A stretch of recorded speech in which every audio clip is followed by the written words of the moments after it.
Mystic Knights of Tir na nOg is a story set in the ancient past in a mystical kingdom, loosely based on Celtic mythology.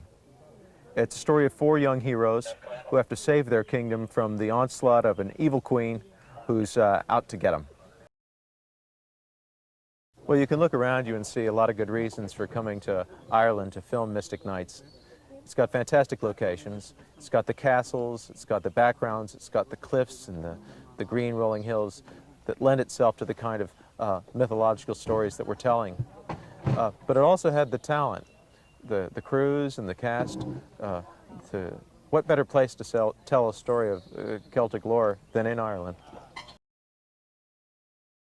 Tir na nOg really means the land of youth. It's a land where no one grows old and lives forever. It's a fairy world populated by little people. It's a traditional Irish, it's a place of traditional Irish legend. And in our story, it is the underworld where our heroes go to receive their powers. Rowan is a young druid's apprentice, and he has a history that he doesn't understand and a future that is a mystery. He was a foundling child who was raised by a druid, and in the early stories of the show we find a ancient scroll which prophesies his fate. And his fate is that as Draganta, who is the one who's supposed to bring peace to Kells for 100 lifetimes. Queen Maeve is probably one of the most well-motivated villainesses on the screen. She feels that ruling all of the island is her birthright, not just Temra, but also the kingdom of Kells. So it's been her effort to take Kells by whatever means necessary. And after trying to use conventional warfare and having no good result, she's turned to sorcery to get what she wants. One of the great things about Mystic Knights is that today there's so much new technology available to us to be able to bring a look to the small screen that was before only available in feature films.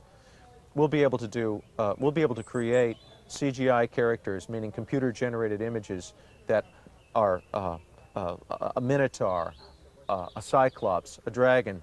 These characters will exist only in the computer, but with the green screen technology, with the magic of computers, we'll be able to put them into scenes like the environment you see around me here, and they'll be as real as though they were three-dimensional characters. A lot of CGI is being used on the show to create fantasy creatures and adversaries that you'd never see anyplace else except in a fantasy storybook. There's an ancient scroll that suggests that someone will come along who will bring peace to the land for 100 lifetimes, which is pretty much eternity.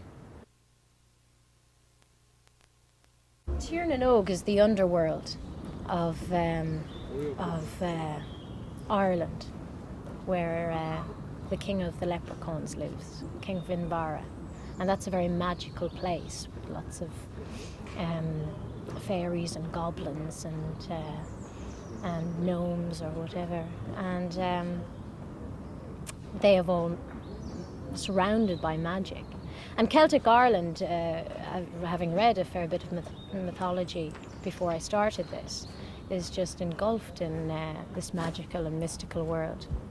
And this obviously would transpire into a series about Celtic Ireland.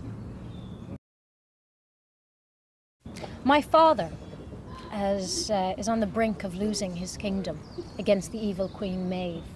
And Deirdre's just at that point of maturity where she's caught between sort of tomboyishness and a princess. And she lost her mother at an early age and I suppose is the lady of the castle. So she's defending her kingdom, which potentially she's going to rule. So there's an awful lot of heart in her quest. He's got his own quest, first and foremost, from his own kingdom. And he's looking for a golden chalice. And he's been brought to the land of Kells. But on his ways, he's bumped into these two rogues, Angus and Ivar. And you kind of swap favors, you know, I'll show you the chalice if you take me to the fairy mounds. The Mystic Armour comes from Tír na nÓg.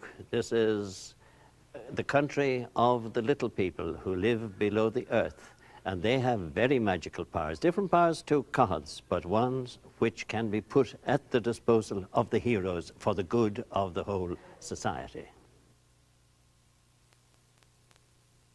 Díogh chulagana. Tá muidna buint an crachas bheith denúin seo seo agus tásúlam go bhfuinnig sibse an tanna was a bheith fachantar. What I just said in Irish was, hi everybody, we're having great fun doing this show and we really hope you really enjoy watching it. Kids like action series. They've seen lots of different kinds of action series, but I think an Irish period piece like this, based as it is in all its mythology and magic and folklore, is going to be very exciting for American kids to see. It gives it that whole action series a different kind of colour and background.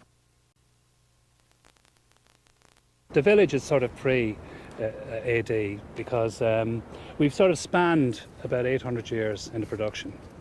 We've taken our references from Celtic mythology in Ireland and abroad, so that we have this overall Celtic mix. We have a typical pre-Iron Age type village. We have a more modern castle for the king, and the same for the queen.